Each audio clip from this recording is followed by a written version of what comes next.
was identified as mentally retarded, put back from the 5th grade into the 4th grade, and stayed in that category until I got out of high school. I don't have any college training, but I met a high school teacher who one day changed my life. I was waiting on another student, and when he came in, he said to me, "Young man, go to the board and write what I'm about to tell you." And I said, I can't do that, sir. He said, "Why not?" I said, "I'm not one of your students." He said, "It doesn't matter. Follow my directions now." I said, "I can't do that, sir." He said, "Why not?" I said, "Because I'm educable mentally retarded." And he came from behind his desk and he looked at me. He said, "Don't ever say that again. Someone's opinion of you does not have to become your reality." And as he talked, my heart began to beat fast. Tears began to run down my eyes, and I was in the back just listening to him, because the speech he was giving, that speech was for me. And he said, "Les Brown," he said, "if you want to do anything worthwhile in life, you've got to be hungry." I told Mr. Washington I wanted to become a disc jockey. And so I started working to develop myself. He said, "I want you to practice every day being a disc jockey."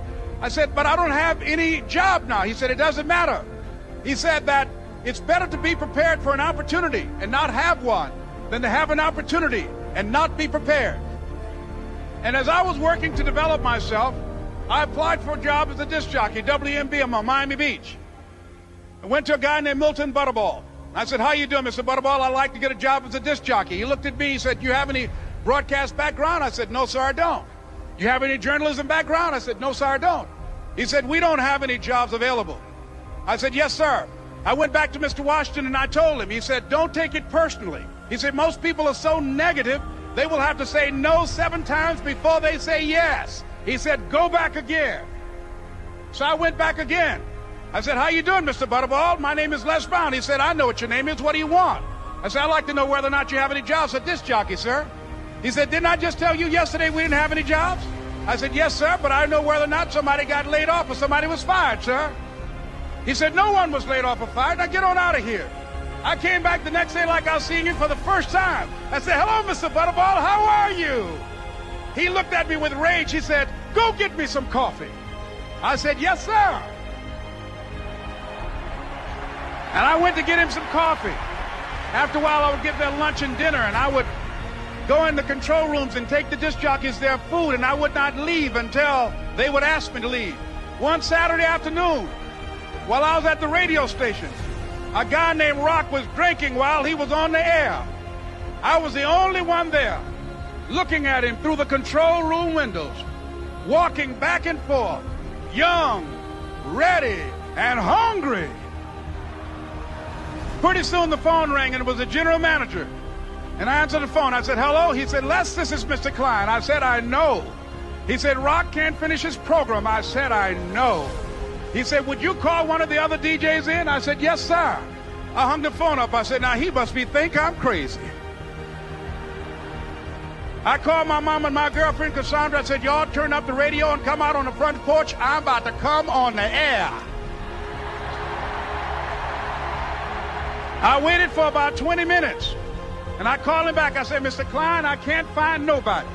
He said, "Young boy, do you know how to work the controls?" I said, "Yes, sir." He said, "Go in there and don't say nothing here." I said, "Yes, sir."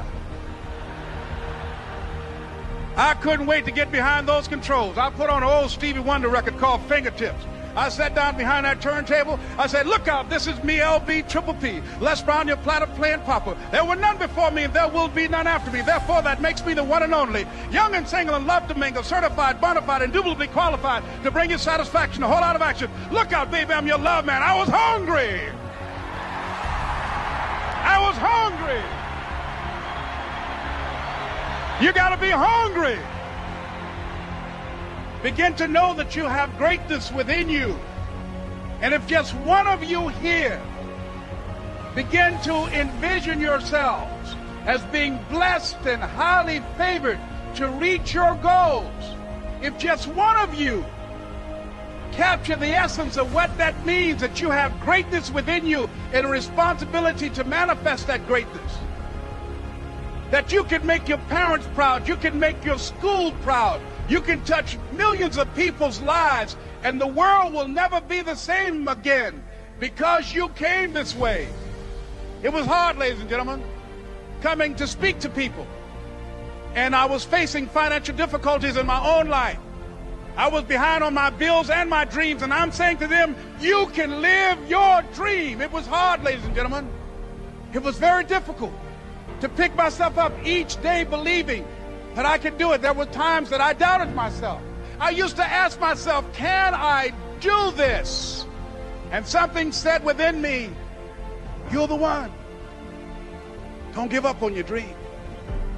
By continuing to push forward, by continuing to run toward my dream, that one day I would have my own talk show. It's a long shot, ladies and gentlemen, from Liberty City, an abandoned building on a floor, never knowing my mother or father. It's a long shot. Being here with you today in this dome in Atlanta, it's a long shot.